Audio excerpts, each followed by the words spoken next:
In this video, we are going to look into critical steps that will help you how to publish. Now, what are the first thing that one should consider is that before you hit that submit button to submit your research paper, now here are a few things that one should consider. So what are the contents of this session? Research scholars aim to do high quality research that will advance literature. We come up with what we believe are unique hypotheses based on our work on what is available in existing research and use an appropriate research methodology. We aim to provide theoretical insight and share theoretical and practical implications about our work. There are several shortcomings in the manuscript preparation and submission process that often lead to research being rejected for publication. Now, being aware of these shortcomings will actually increase the chances of having manuscript published and boost your research profile and career progression. Now, this video is actually intended for doctoral students and young scholars. It will help in identification of common pitfalls and offer helpful solutions to prepare more impactful papers. The guidelines focus on preparing full article whether based on qualitative or quantitative methodology from the perspective of the management, education, information sciences and social sciences disciplines. Writing for academic journals is a highly competitive activity, and it's important to understand that there could be several reasons behind the rejection. We will not only look at different steps in this particular session, but we will also look into some of the reviews, some of the emails that are received from the journal that would highlight that what are the key aspects that a research scholar should focus on when preparing their manuscript. Now, what's the hurry? You should take your time. This is significantly important. One can improve their ability to write by both reading and start writing. However, submitting your manuscript for publication the moment you have crafted its conclusion is not the right approach. A reliance on the assertion that I will always have an opportunity to address the work's shortcomings after the feedback is received from the journal editor and the reviewers. This is actually a cause of loss of valuable time. A more proactive and focused approach will reduce the chance of rejection and disappointment. Because if you leave your paper to journal editors and reviewers' comments, you are not creating that first impression. Research is a systematic approach. This shall be reflected in the preparation of the manuscript. One should carefully consider the preparation of manuscript for the submission, a key step, a critical step. This includes carefully rereading your manuscript and maybe asking a friend or colleague to read it and provide their comments. This can be significantly valuable since, as an author, you might have overlooked a few key issues that a reviewer might highlight when reviewing. Rereading is essential in the research field and it helps identification of most common problems and shortcomings in the manuscript, which might otherwise be overlooked. So, take your time. Read it, reread it. Ask your friends, ask your colleagues to help you out in identification of key and critical issues. So this is our first step. Do not hurry in submitting your manuscript. Now, the second step is you have to select an appropriate publication outlet. Finding the right journal for your article can dramatically improve the chances of acceptance and ensure it reaches your target audience. Databases like Elsevier and others or Springer have got journal finders to search their facility. Now you can search a particular journal by submitting your abstract into these journal finders. Now here are a few examples of rejections received after sending the manuscript to a particular journal. Now, if we look into, for instance, this is one journal, I have received the decision from the editor on your manuscript. With regret, I must inform you that the editor has decided that your manuscript cannot be accepted for publication in this journal because its focus on applied quality of life is not strong. The editor in chief encourages you to submit your work to journals on leadership and organizational behavior. Now, this might have taken 2, 3, 4 weeks of your time to get this particular review. Now, if you would have clearly identified the publication outlet, you could have saved yourself this valuable time. Another example just underneath. Unfortunately, following a desk review, I've taken the decision to reject your paper for publication. Let me hasten to say that I enjoyed reading the paper. The concern, however, is that paper does not sufficiently engage with the core themes higher education policy and or governance the journal strongly prefers to address. Now, in both cases, the authors failed to identify the appropriate publication outlet, and this would have cost them a loss of 4, 3, 2 maybe weeks of their valuable time. So, select your publication outlet by critically looking into the journals and the content of your research paper. Use journal finders and see if that particular journal has published in this particular area.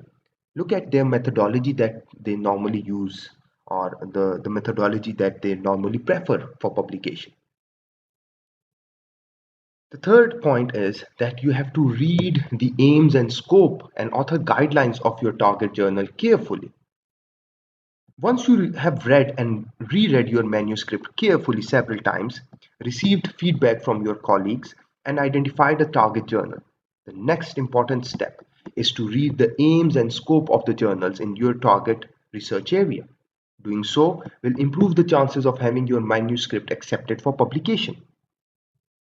Another important step is to download and absorb the author guidelines and ensure your manuscript conforms to them. Now, this is particularly important. Sometimes what we do is we submit the papers without looking into the aim, scope, and author guidelines. And this actually leads to rejection or desk rejection. Again, after 3 or 4 weeks of time, because obviously the editors are busy. Some publishers report that one paper in five does not follow the style and format requirements of the target journal, which might specify requirements for figures, tables, and references. Now, this shows your lack of professionalism as a scholar. So, you should sound and look professional. And how do you do that? It's through your manuscript. Rejection can come at different times and in different formats. For instance, if your research objective is not in line with the aims and scope of the target journal, or if your manuscript is not structured and formatted according to the target journal layout.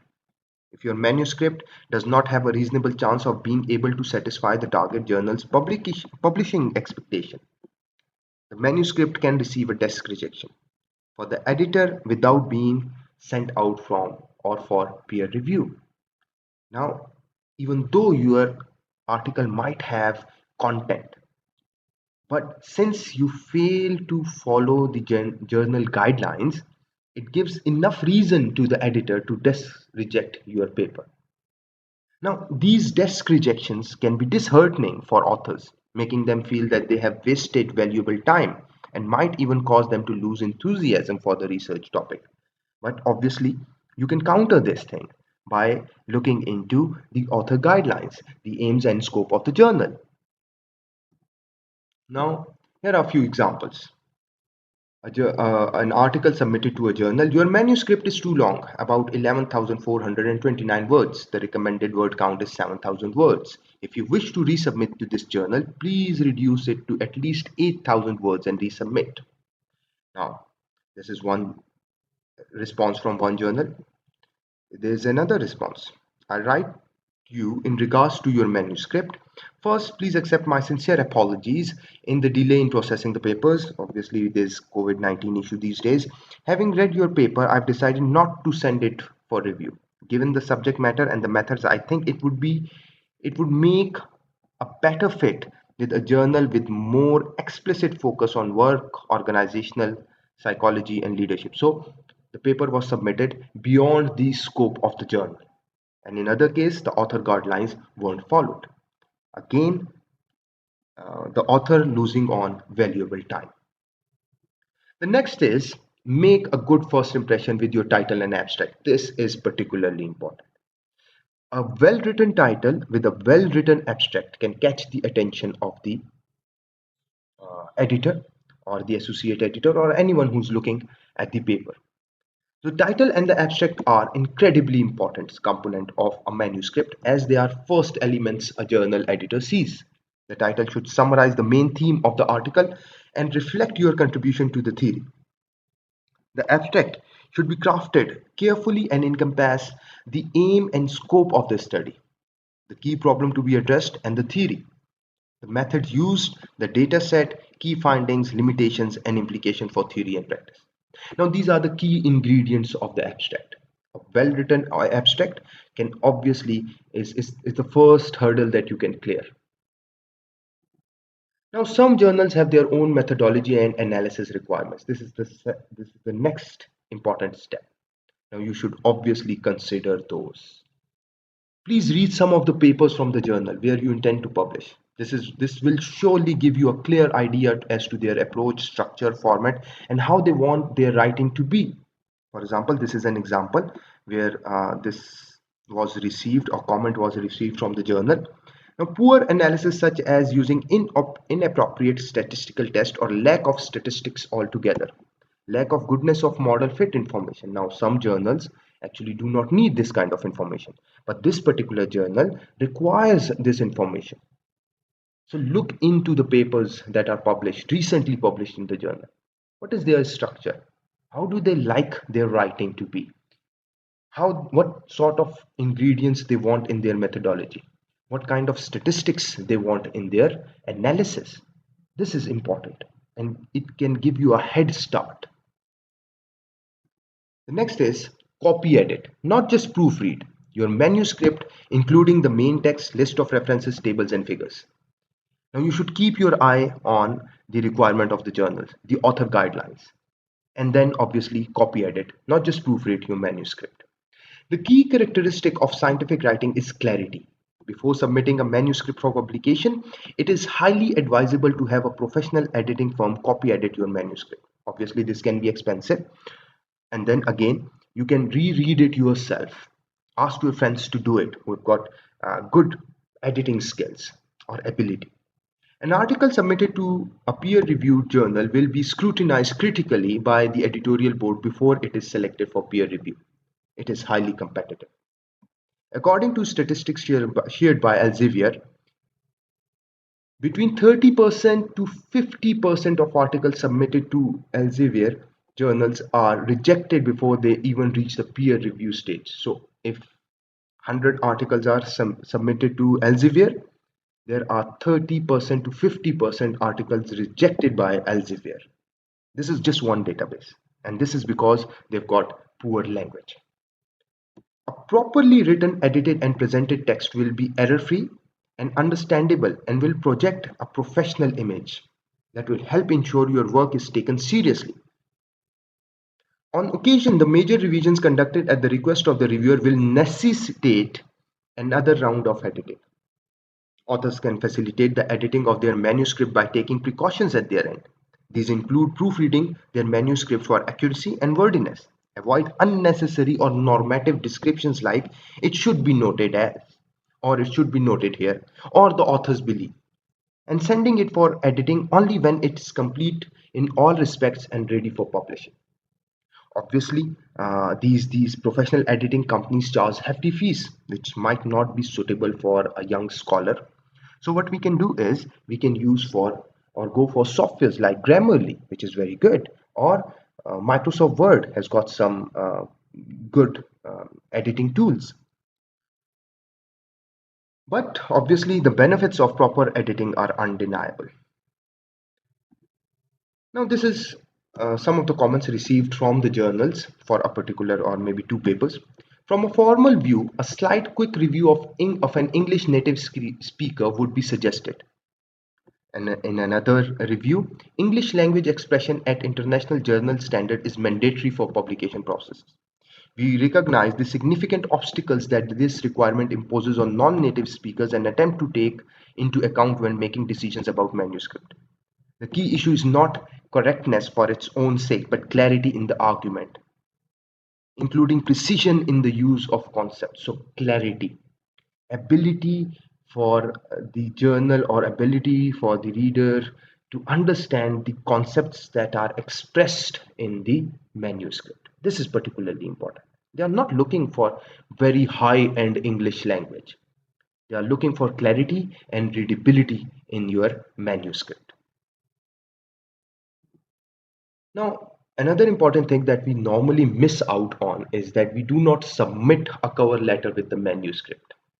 Now, you do not need to underestimate the importance of a cover letter. The editors-in-chief argue that cover letter gives authors an important opportunity to convince them that their research work is worth reviewing. Now, accordingly, the content of cover letter is also worth spending.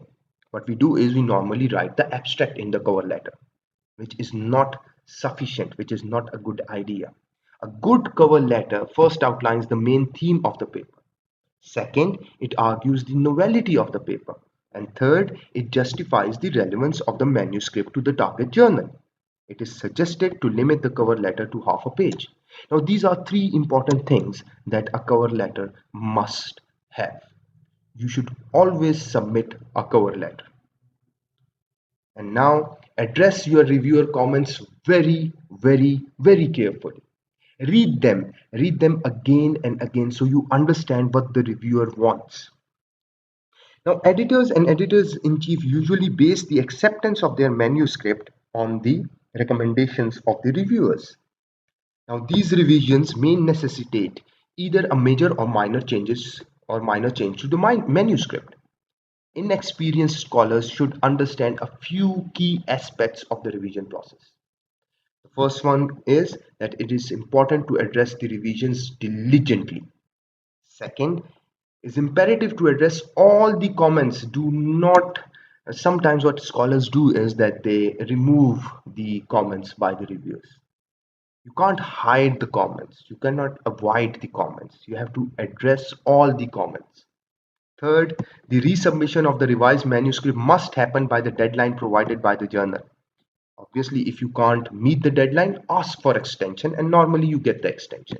Fourth, the revision process might compromise multiple rounds or might comprise of multiple rounds.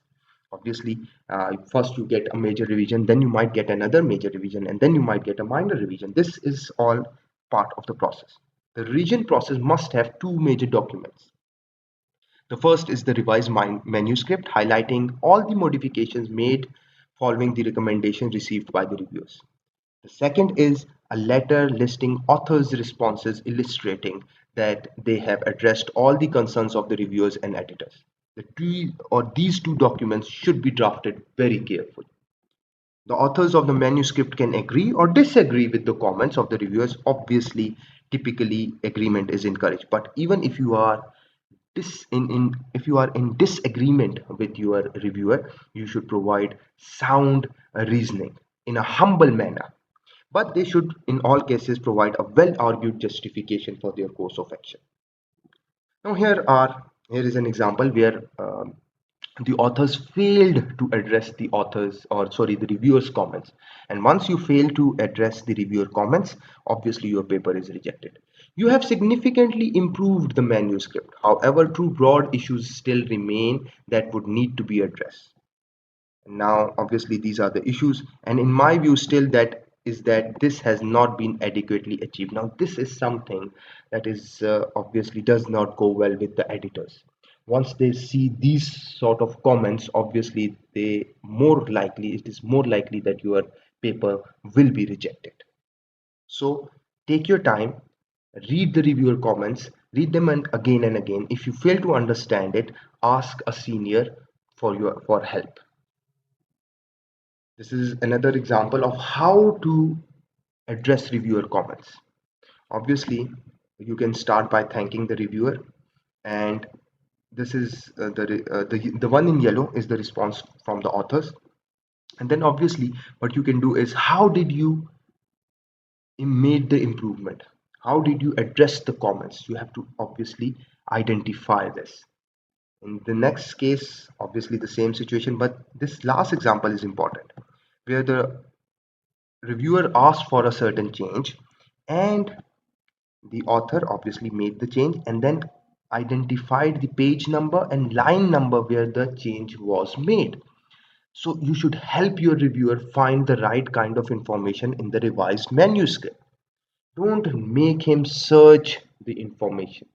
Make his life very easy. This is one approach. Another approach could be this. Now, this is the reviewer comment, quite big one.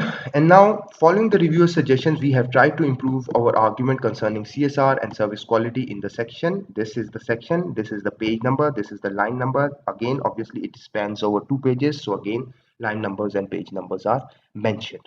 So this is how, once you address the reviewer comments, you can obviously mention how they were addressed and where they were addressed to make your life easier. And if you make the reviewer's life easier, obviously there is a very high chance that your paper will be accepted. Now, what's the conclusion of all this? Given the ever increasing number of manuscripts submitted for publication, the process of preparing a manuscript well enough to have it accepted by a journal can be daunting. High impact journal accept less than 10% of the article. This is how competitive it is. Obviously, in case of special issues or special topics, this goes over to 40%, but still, this is very competitive. You have to make sure that you go through each of those steps very diligently.